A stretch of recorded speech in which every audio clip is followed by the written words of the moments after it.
Buenas tardes. Qué bendición ver su rostro y completar lo que falta a su fe. Qué tremendo que Dios está haciendo en ustedes lo que es agradable delante de Él por Jesucristo. Es maravilloso. La buena obra que empezó en cada uno la va a perfeccionar. Y hoy día vamos a empezar una nueva serie llamada La vida en el Espíritu. Por los próximos domingos, son 4 partes, vamos a estar hablando acerca de vivir en otra dimensión. Vamos a hablar acerca de lo sobrenatural. Y al que cree, todo le es posible. Ahora, ¿cuántos viven en una nación bendecida? ¿Cuántos creen que el Perú es bendecido? ¿Cuántos saben que el Perú es el centro o la capital gastronómica del mundo? Se come bien. El Perú es un hub. ¿Saben lo que es un HV, un hub? Es un centro donde muchas cosas buenas ocurren. Y el próximo año tenemos algo buenísimo que va a pasar acá en el Perú. ¿Quién sabe? ¿A cuántos les gustan las competencias olímpicas? Porque el próximo año en el Perú se van a realizar los Juegos Panamericanos y Parapanamericanos. Lima 2019 es la edición 38, en la cual va a haber aproximadamente 6.700 deportistas que van a participar en 39 deportes y en 62 disciplinas entre el 26 de julio y el 11 de agosto del próximo año. ¡Qué tremendo! Ahora, ¿saben quién va a representar al Perú? Nuestra querida Inés Melchor, tremenda deportista olímpica, múltiple campeona bolivariana, sudamericana y panamericana.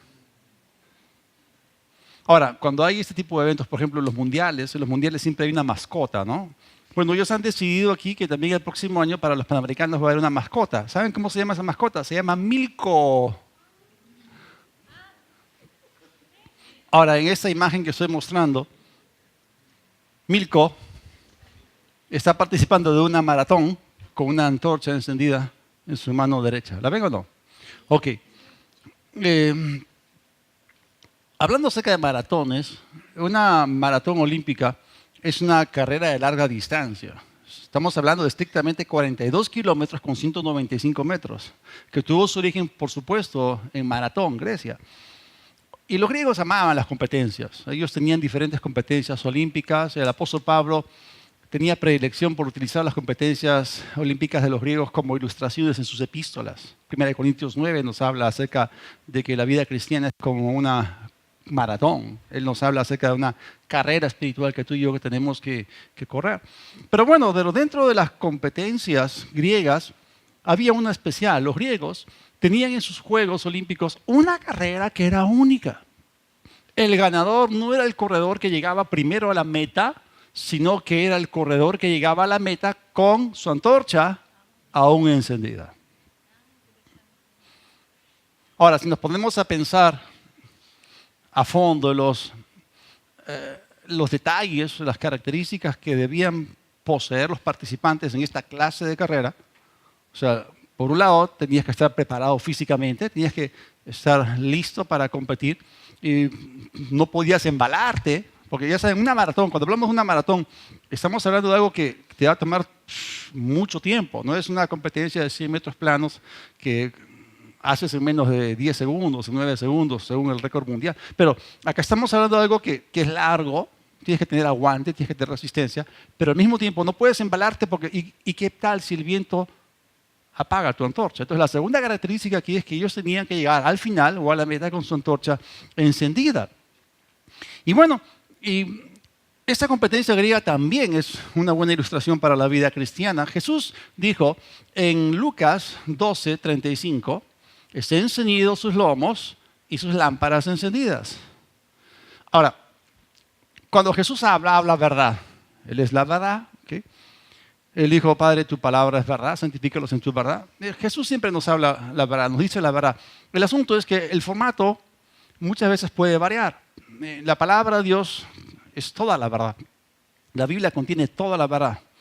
Pero muchas veces está presentada en un formato diferente. Muchas veces la verdad está disfrazada de simbolismo o de lenguaje figurado.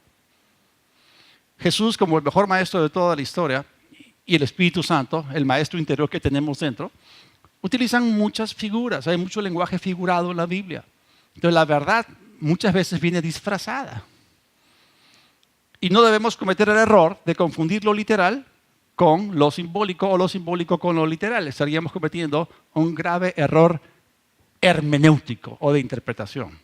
¿No? Que si tu ojo derecho te es ocasión de caer, sácatelo, arráncatelo, ¿no? Y si tu mano derecha te es ocasión de caer, agarra un hacha y ¡fua! Te la vuelas, ¿no? Y el Señor nunca quiso una iglesia tuerta ni manca. Estaba hablando acerca de que seas drástico con respecto a ciertas cosas. Entonces aquí Jesús está expresando verdad que está disfrazada por un simbolismo. ¿A qué se refiere eso de ceñir los lomos y tener las lámparas encendidas? Bueno, vamos a ver a qué se refiere. Porque esta frase de ceñir los lomos nos conduce a nosotros a los últimos días. Porque Jesús dijo eso dentro de un contexto que tiene que ver con los últimos tiempos. Y Él estaba describiendo la forma en la cual tú y yo tenemos que conducirnos en la tierra. Y esa frase, ceñidos los lomos, tenía que ver con la ropa que utilizaban en aquella época. O sea, nosotros no estamos familiarizados con ese término de ceñir los lomos. ¿Qué es eso? O sea, en aquellos días utilizaban túnicas. Ustedes, hermanas, que tienen faldas, ¿participarían en una competencia olímpica con su falda puesta? Olvídalo. Me acuerdo cuando en las graduaciones del centro de entrenamiento y los hermanos se ponían su toga que para subir las escaleras hacia la plataforma, uy, cuántas veces hemos tenido que colocar ahí a un mujer, un anfitrión para que los ayude, dándole la mano, sí, al hombre. ¿Por qué? Porque es bien fácil que te tropieces con esa larga toga. Entonces, en aquella época lo que hacían era subirse la túnica y se la ceñían o se la amarraban. La palabra ceñir significa ajustar, apretar o rodear la cintura u otra parte del cuerpo con una prenda de vestir u otra cosa.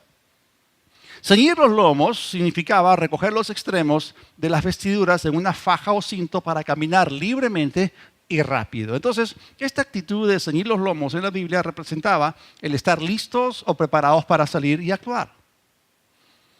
El mismo apóstol Pedro, en el capítulo 1 de su primera epístola, dice que tengamos ceñidos los lomos de nuestro entendimiento. Y él estaba hablando acerca de que tú tengas control de tu actividad pensante. Tú tienes que monitorear lo que está ocurriendo en tu mente. Debes utilizar tu fuerza para tratar debidamente tus pensamientos, porque una vida mental que se deja sin controlar termina cayendo en un modo caótico. En otras palabras, tengan sus mentes listas para la acción. Un pensamiento claro, definido, sin confusión. Estas escrituras ilustran lo que Jesús quiso decir, tanto así que en el Antiguo Testamento los israelitas en la víspera del Éxodo, ¿se acuerdan ustedes del Éxodo cuando Israel salió de Egipto? Y ellos participaron esa noche de la Pascua. Y dentro de las instrucciones que Dios le dio a Moisés para darle al pueblo de cómo debían comer de la Pascua, y Él les dice que tenían que comer de la Pascua apresuradamente, y luego les dice, ceñidos sus lomos y su calzado en su pie. Comieron la Pascua y salieron apresuradamente de Egipto. Está hablando acá de acción, de estar listos.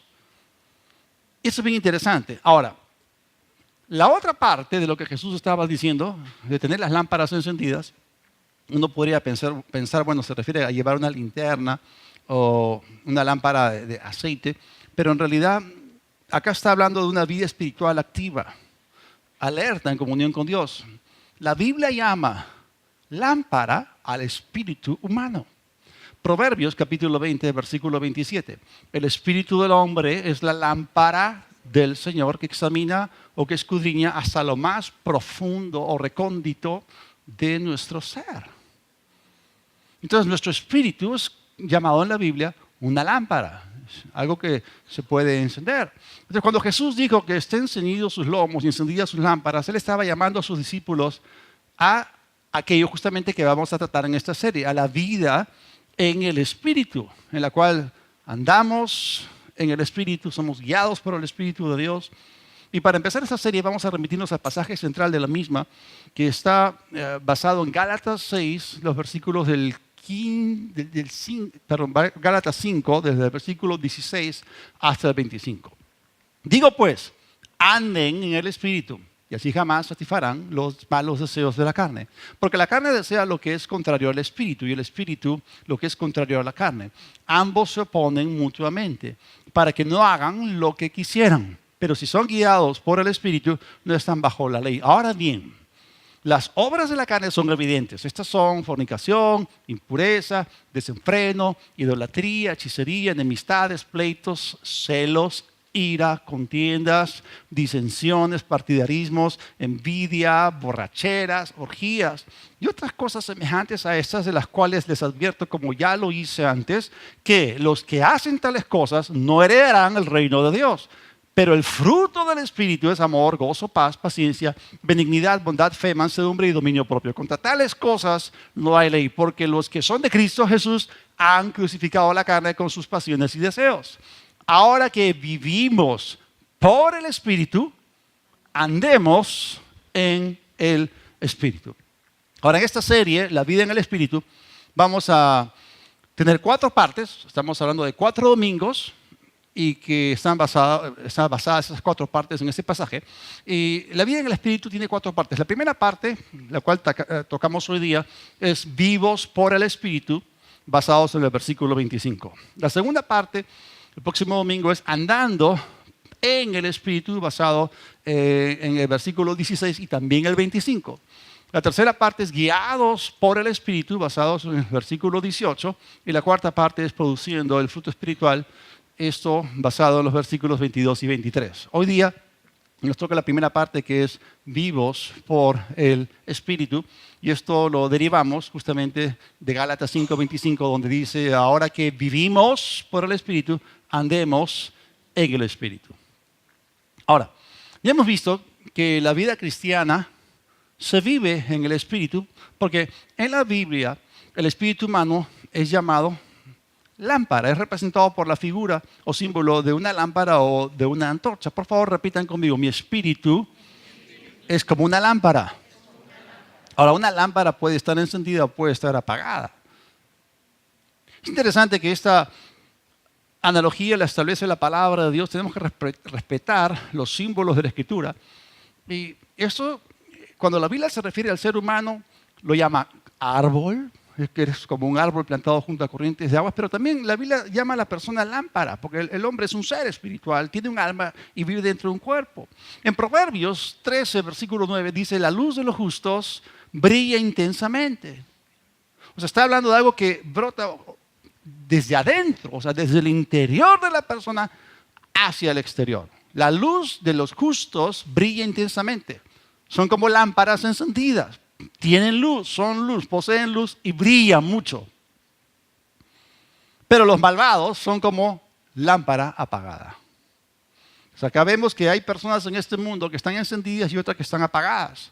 Y obviamente nosotros tenemos que aprender a mirar como Dios mira. La Biblia dice que el hombre, o que Dios no mira como mira el hombre mira lo que está delante de sus ojos, pero Dios mira el corazón.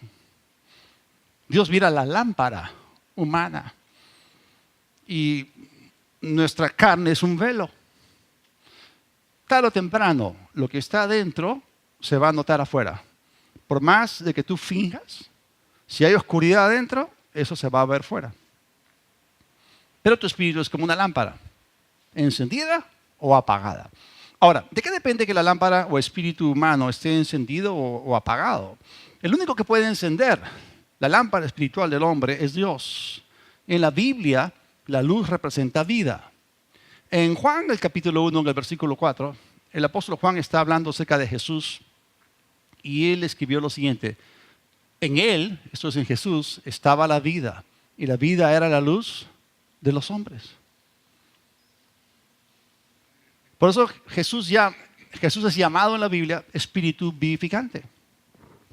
En él estaba la vida, él posee vida. No solamente es el poseedor de vida, Él es la vida, Él también es el dador de la vida, porque es el autor de la vida. Pero es interesante que en la siguiente línea, no solamente afirma que en Él estaba la vida, sino que dice también que la vida era la luz de los hombres. Por favor, repitan conmigo: vida es luz. O sea, aquí hay una ecuación, aquí hay una igualdad. En la palabra de Dios, la vida representa la luz y la luz representa la vida. Ahora, Ese mismo Jesús del cual Juan nos habla en el versículo 4, esa luz que nos enciende espiritualmente es la vida de Dios que Él imparte al espíritu humano desde su concepción. Y vamos a ver eso en el versículo 10. Saltamos 5 versículos más adelante en el mismo capítulo. Y Juan sigue hablando de la misma luz, sigue hablando acerca de Jesús que posee luz, que posee vida. Y dice, aquel era la luz verdadera que alumbra a todo hombre que viene al mundo. Dije que solamente Dios puede encender la lámpara espiritual humana. Y si ustedes miran el contexto, se van a dar cuenta, en el versículo 3, Juan establece que Jesús es creador. Todo lo que fue hecho, por Él fue hecho. Y todas las cosas fueron hechas por Él. Y nada de lo que ha sido hecho, sin Él fue hecho. Él creó todas las cosas. No solamente es creador, Él es el poseedor de vida y de luz, pero al mismo tiempo Él es el que enciende las lámparas de los seres humanos que Él crea. Juan 1:9, aquel era la luz verdadera que alumbra, que enciende a todo hombre que viene al mundo. Jesús no solamente es llamado espíritu vivificante, también Él es la luz que alumbra, que imparte luz. Entonces, cuando una nueva vida humana empieza, un espíritu es creado, es encendido o alumbrado y luego ingresa al mundo mediante el nacimiento según la carne. Ahora, vamos a ver cómo funciona esto. En realidad, esa es la triste realidad. Bueno, en nuestro caso, gracias a Dios que es alegre porque tiene un buen fin. Pero la lámpara se enciende en la concepción. Se apaga con el pecado y en algunos se vuelve a encender con el nuevo nacimiento. Hay un final feliz para aquellos que reciben a Cristo. Los demás tienen sus lámparas apagadas. Ahora, vamos a explicar esto un poquito mejor. Cuando un niño nace, su espíritu está vivo delante de Dios. Su lámpara está encendida. Pensemos en esto. ¿Cuántos de ustedes se parecen a su papá, a su mamá o a una combinación de ambos? Porque tu cuerpo, tú lo recibes de una combinación genética de parte de tus padres. Pero tus padres no te dieron tu espíritu. Dios es el que creó tu espíritu. Y Dios no puede dar un espíritu muerto. Él es el autor de la vida. Él es el padre de las luces. Él no es el autor de la muerte. Y la luz es lo opuesto a la oscuridad. Es lo opuesto a las tinieblas. Entonces Dios da el espíritu y Él solamente puede dar vida porque es el autor de la vida. Entonces cuando hablamos acerca de un niño entrando en este mundo, él viene, por así decirlo, de fábrica encendido. Ahora, si hablamos acerca de los niños son espiritualmente muy alertas. Ellos pueden aprender, pueden conocer, pueden percibir las cosas de Dios, las cosas del Espíritu. Y nunca debemos menospreciarlos, tampoco debemos subestimar sus capacidades, porque ellos en realidad se conectan fácilmente con Dios, con las cosas de Dios. Y ellos espiritualmente son alertas. Y nosotros como padres tenemos que ser lo suficientemente sensatos para poder enseñarles a ellos la palabra de Dios y conectarlos con Cristo antes de que puedan experimentar lo que se conoce como la muerte espiritual. Antes de que su lámpara se apague por el pecado, lo que necesitamos hacer es darles la palabra, llevarlos a Cristo. Cuando ellos reciben a Cristo Jesús, entonces ya está el asunto resuelto. Pero muchas veces nosotros no tomamos ventaja de eso, no hablarles de las cosas de Dios, no conducirlos a Cristo desde niñitos, terminará causando que mueran espiritualmente y cada año de sus vidas que transcurran sin Dios será aprovechado por Satanás para obrar en ellos. Es como, hay padres que dicen, bueno, yo no voy a llevar a mis niños a la iglesia, voy a dejar que crezcan y que ellos cuando tengan cierta edad que tomen su propia decisión. Una pregunta. Un día estás tomando desayuno con tu hijo y te dices, ¿sabes qué? Papá, mamá, he tomado la decisión de que nunca más voy a ir al colegio. ¿Qué le dirías tú? Acaba tu desayuno que ya nos vamos al colegio. ¿O qué tal si tu hijo te dice, bueno, he tomado la decisión de no comer más? No voy a comer nada más. Ya me cansé de tu sopa. Okay. Y, o sea, en esas cosas naturales no permitimos que nuestros hijos decidan. ¿Por qué les vamos a permitir que en cosas espirituales que tienen implicancias y trascendencia eterna tomen una? Es más, Si tú por 12 años no los vinculas con Dios, no los llevas a la iglesia, le estás dando a Satanás una tremenda ventaja para que haga su obra de robar, matar y destruir en la vida de ese muchacho. Entonces nosotros como padres tenemos que ser proactivos, tenemos que tomar la delantera y invertir en ellos de tal manera que puedan conocer a Jesús. Y tanto sí, mi hijo, por ejemplo, él recibió a Cristo en una temprana edad, a los 8 años, y era bautizado en el Espíritu Santo y hablaba en lenguas. Él nunca experimentó lo que es la muerte espiritual. Eso es tremendo. Ahora, si nosotros conectamos a nuestros hijos con Cristo, su lámpara no se va a apagar y van a poder vivir en el Espíritu. ¿Cómo se apaga la lámpara de una persona? Cuando un niño que está encendido alcanza la edad en la cual es responsable de sus hechos, en inglés se dice the age of accountability, en la edad en la cual es responsable por sus actos. Si este niño no se ha vinculado con Dios por medio de Jesucristo, entonces comete su primer pecado. La paga del pecado es la muerte. La muerte es la oscuridad. Entonces su lámpara se apaga. Y luego comienza a endurecerse más y más su corazón. Y comienza a alejarse más de las cosas de Dios. Es ajeno a la vida de Dios, las cosas del Espíritu. Para él son cosas completamente extrañas. Y yo me acuerdo que Dios me hizo estar consciente de ese hecho en mi propia experiencia. Y les voy a contar algunas experiencias que he tenido, pero nosotros nunca basamos o hacemos doctrina de nuestras experiencias. Las experiencias, cuando están en línea con la palabra de Dios, adornan la doctrina, pero no establecen doctrina. Y yo me acuerdo, estaba en primero de primaria. Y Dios me permitió experimentar eso. Tuve una experiencia y me volví consciente de eso. Y cuando ya recibí al Señor me di cuenta para contárselo a ustedes. Pero yo supe que algo cambió dentro de mí. Y en ese momento, o sea, mi forma de ver las cosas cambió. O sea, comencé a juzgar. Comencé a mirar las cosas no con la inocencia de un niño. Título de dicho acto, la inocencia perdida. Yo me acuerdo cuando recibí a Cristo, yo supe que algo había pasado dentro de mí. Era exactamente lo inverso de lo que me pasó en primero de primaria.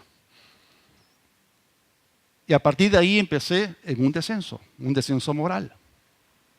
Entonces ahí el niño experimenta la muerte espiritual, se va apagando más, su corazón se endurece, las cosas espirituales son extrañas para él, y entonces se vuelve ajeno a la vida en el espíritu y comienza a incursionar profundamente en la vida de la carne, o mejor dicho, la muerte de la carne, porque no es vida.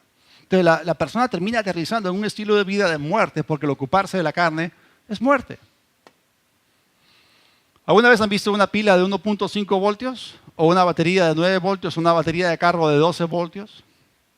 De fábrica, por default, por defecto, vienen completamente cargadas. Y conforme tú vas usando la pila o la batería, su carga va decreciendo. Su vida se va apagando hasta la muerte de la batería. Es decir, su vida útil se apaga, pierde su vida. Y esas personas que cometen su primer pecado sin haber conocido a Cristo antes, son como una batería que se va apagando. Ahora, la palabra de Dios describe este descenso con detalles, primeramente en el libro de Romanos, y vamos a ver la degradación moral del mundo pagano, en Romanos capítulo 1, los versículos 18 al 32. La ira de Dios se revela desde el cielo contra toda impiedad y maldad de quienes injustamente retienen la verdad. Para ellos lo que de Dios se puede conocer es evidente, pues Dios se lo reveló.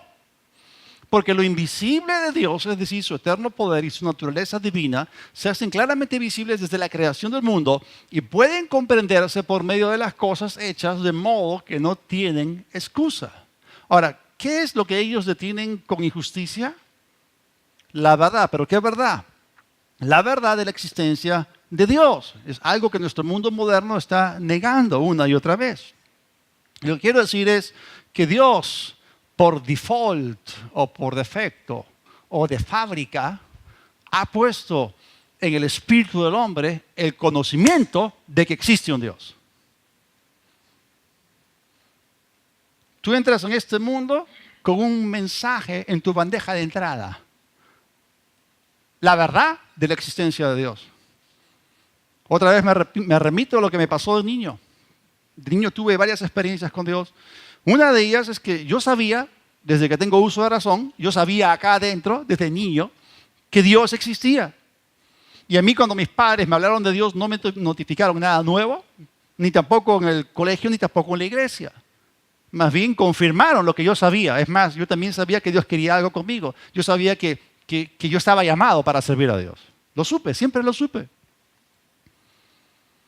Otra vez me remito a la experiencia para adornar la doctrina de la palabra de Dios. Entonces, lo que Pablo está diciendo acá es de que cuando una persona viene y por creación de fábrica es hecho por Dios y Dios ha puesto ahí su sello, ¿ok? Entonces nosotros venimos con ese conocimiento de que hay un Dios. El hombre sabe interiormente que hay un Dios, pero si el niño no se conecta con él, termina sustituyendo a Dios con ídolos para llenar ese vacío en su vida. Yo me acuerdo cuando el Señor en su misericordia me rescató, la verdad que yo tenía un vacío muy profundo. Trataba de llenarlo con la música rock o con la guitarra. Y muchos se meten en un montón de cosas para llenar ese vacío. Pero muchas personas se hacen imágenes, estatuas de madera, de yeso o de piedra que tienen semejanza de hombre o tienen semejanza de animales cuadrúpedos, de reptiles o de aves.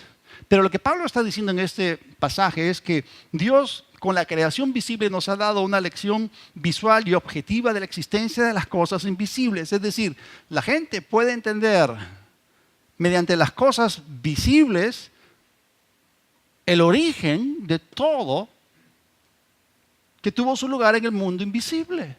Cuando tú ves un edificio, tú inmediatamente te conectas con el pensamiento de que hubo un arquitecto, hubo un ingeniero civil detrás de todo esto. Cuando tú ves un retrato, ves una pintura, tú piensas, hubo un pintor detrás, o lees un poema, hubo un autor, un poeta detrás de eso, o lees un libro, hubo un autor detrás de ese libro. Inmediatamente te conectas con lo que estuvo detrás de lo que estás viendo con tus propios ojos. Y cuando uno observa el universo y ve la magnificencia y grandeza de las cosas creadas, wow, se maravilla. O sea, sé que tú mires los detalles de una hoja o de una hormiga, o si tú observas lo majestuoso de la cordillera del Himalaya con el pico más alto de todo el mundo, el Everest, o si tú miras el cañón del Colorado, o miras tú los grandes océanos, tú terminas concluyendo fácilmente que existe precisión y orden en todo lo creado. Miras tú la maravilla que es biológica, que es el cuerpo humano, y cómo funcionan sus sistemas tan complejos y todo tan ordenado. Cuando tú ves las frutas, las verduras, ves los animales, ves todo, terminas dando gloria a Dios, si tú eres realmente honesto y consecuente. Entonces, hay alguien detrás de todo este universo perfecto, hay una mente inteligente detrás de esas maravillas, hubo alguien detrás antes del inicio de todas las cosas. Y cada efecto tiene una causa. Es decir, hay algo absoluto detrás de este orden perfecto. Y lo que Pablo dice en esta primera porción de Romanos 1 es que los ateos no tienen excusa. Ellos de manera intencional niegan la existencia de Dios. Porque ellos vinieron con ese conocimiento adentro. Ahora, sigamos leyendo. Dice en el versículo 21, pues a pesar de haber conocido a Dios, no lo glorificaron como a Dios ni le dieron gracias, sino que se envanecieron en sus razonamientos y su necio corazón se llenó de oscuridad. Estamos hablando acá de una lámpara que se apaga. Y aunque afirmaban que eran sabios, se hicieron necios y cambiaron la gloria del Dios inmortal o incorruptible por imágenes de hombres mortales, de aves, de cuadrúpedos y de reptiles. Por eso Dios los entregó a los malos deseos de su corazón y a la impureza o inmundicia, de modo que degradaron entre sí sus propios cuerpos. ¿Cómo empezaron ellos? Vivos o encendidos de su interior, con su espíritu vivo que Dios les dio y con una conciencia de que había Dios. De fábrica vinieron alumbrados o encendidos de concepción. Desde su concepción, pero una vez que alcanzan la edad en que son responsables por sus hechos, se vuelven contra Dios y terminan negándolo. ¿Y sabe lo que hacen ellos en realidad? Cometen suicidio espiritual, matan su propio corazón o espíritu, apagan su lámpara, sabotean su vida espiritual y se entregan a la muerte. Y como dice acá, su necio corazón se llena de oscuridad y la oscuridad es lo opuesto a la luz. El versículo 25 describe cuál es la naturaleza de sus acciones, el mensaje que Dios o captura en el cielo es de que ellos cambiaron la verdad de Dios por la mentira. ¿Cómo cambiaron eso si no la conocían? Conocían la verdad de la existencia de Dios. Honraron y dieron culto a las criaturas antes que al Creador, el cual es bendito por los siglos. Amén. Por eso Dios los entregó a pasiones vergonzosas. Hasta sus mujeres cambiaron las relaciones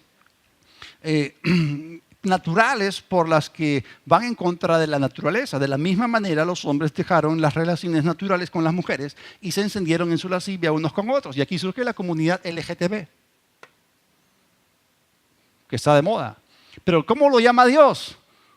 Vergonzoso. Cometieron hechos vergonzosos, hombres con hombres y mujeres con mujeres, y recibieron de sí mismos la retribución que merecía su perversión. Y como ellos no quisieron tomar o tener en cuenta a Dios, Dios los entregó una mente depravada, una mente sin juicio, para hacer cosas que no convienen. Están atiborrados o llenos de toda clase de injusticia, inmoralidad sexual, perversidad, avaricia, maldad, llenos de envidia, homicidios, contiendas, engaños y malignidades. ¿Cómo son estas personas? Con la lámpara apagada, murmuradores, detractores, aborrecedores de Dios, injuriosos, soberbios, altivos, inventores de males, desobedientes a los padres, necios, desleales, insensibles, implacables, inmisericordios. Y aunque saben bien el juicio de Dios en cuanto a que los que practican tales cosas son dignos de muerte, no solo las hacen, sino que también se regodean o complacen o deleitan con los que las practican. Aunque esto está referido al primer siglo, qué bien describe nuestra sociedad moderna. ¿Cómo empezó todo el asunto? Les digo cómo empezó. Empezaron en el espíritu, en luz y vida, y terminaron en la carne, en muerte y en oscuridad. Y es aquí donde Satanás se aprovecha, ciega su entendimiento y sus corazones se endurecen. Ahora, ese es el proceso en el cual la vida espiritual de la persona se apaga y finalmente termina haciendo un montón de cosas que son opuestas a la intención de Dios. Y esto también el apóstol Pablo lo describe en el libro de Efesios, capítulo 4, los versículos 17 al 19. Y él escribió diciendo, y era una audiencia gentil: esto pues digo y requiero o testifico en el Señor, que ya no anden como los gentiles que andan, como los otros gentiles que andan en la vanidad de su mente, teniendo el entendimiento entenebrecido, ajenos de la vida o de la luz de Dios, que por la ignorancia espiritual que en ellos hay, por la dureza de su corazón, los cuales después que perdieron toda sensibilidad espiritual, se entregaron a la lascivia para cometer con avidez toda clase de impureza o inmundicia. Otra vez Pablo está hablando acerca de nuestra sociedad moderna. Entonces, en ese proceso el diablo se aprovecha, nubla sus mentes, sus corazones se endurecen, pierden toda sensibilidad espiritual que tenían de niños y se entregan a la vida en la carne. Su lámpara espiritual, su vida espiritual está completamente apagada.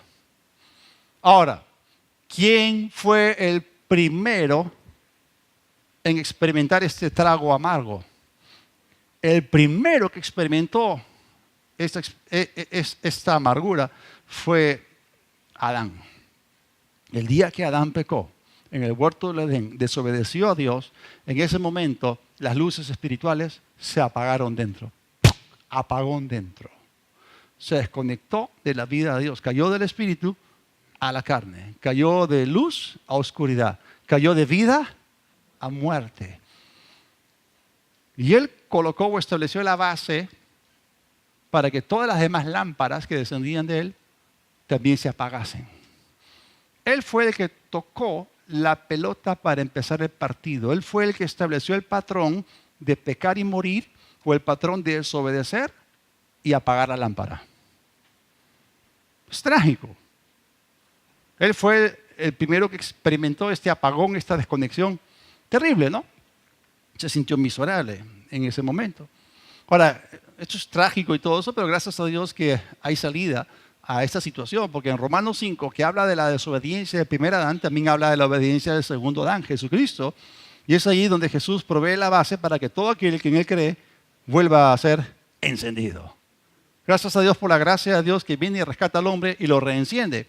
Y Pablo también en Efesios se refiere a eso. Efesios 2, del 1 al 5.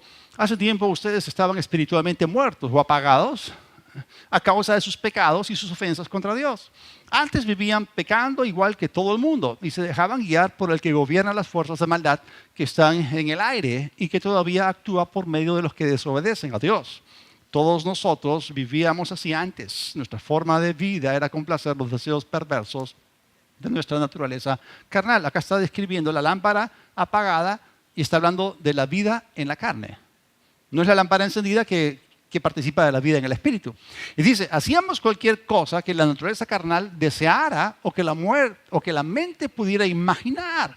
Tal como los demás merecíamos que Dios nos castigara con su enojo.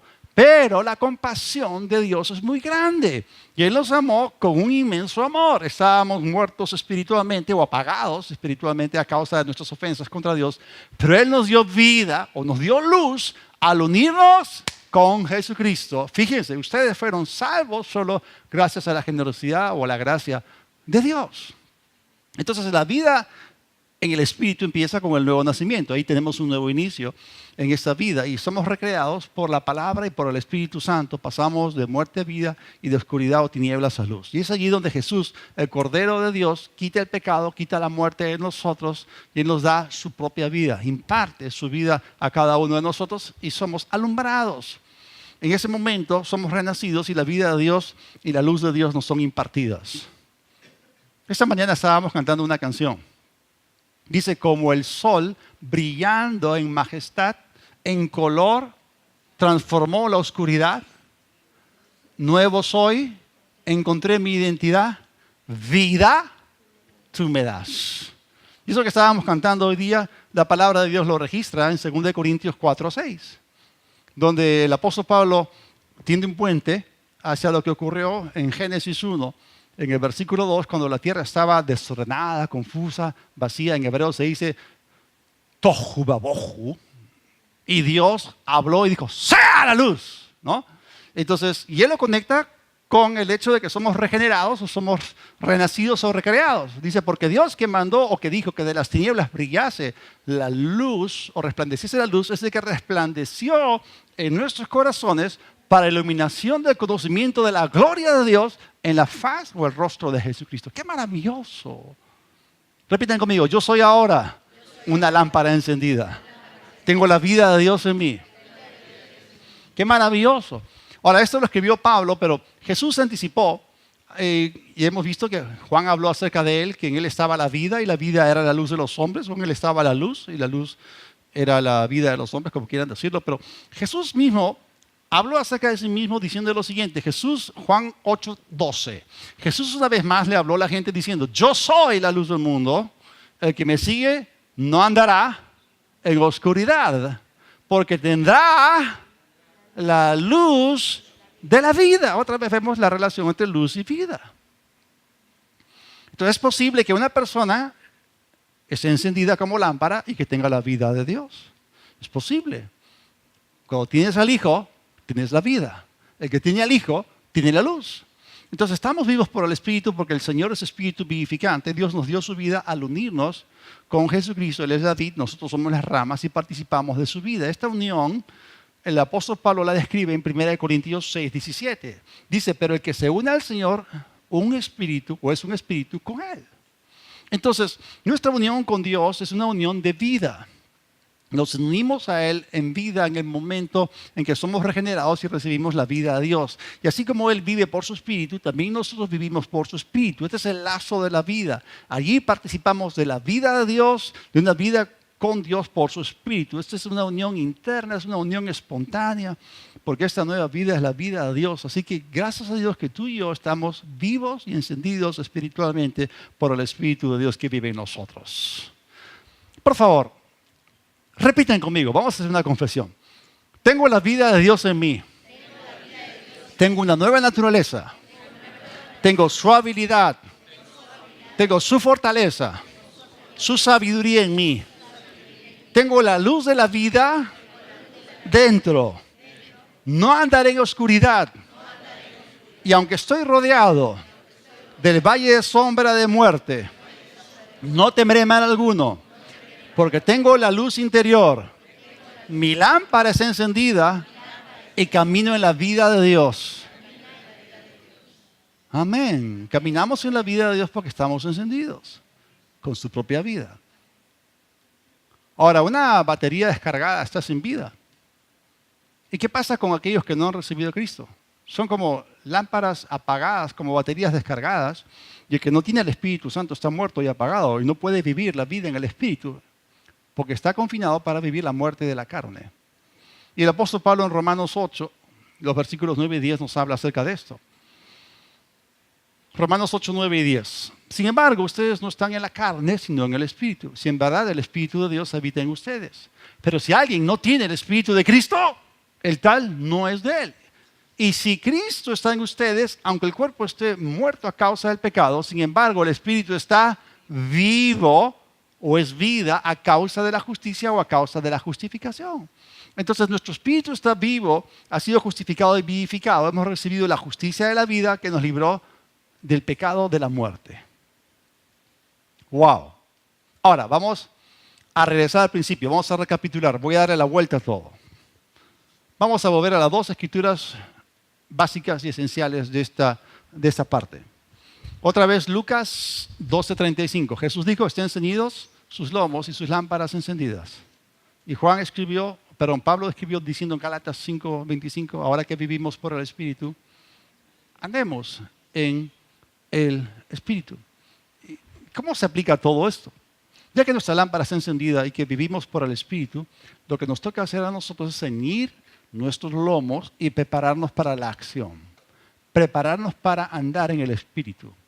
Hemos visto de que la vida cristiana es ilustrada a través de una carrera, a través de una maratón. Y tú y yo tenemos una carrera espiritual que correr.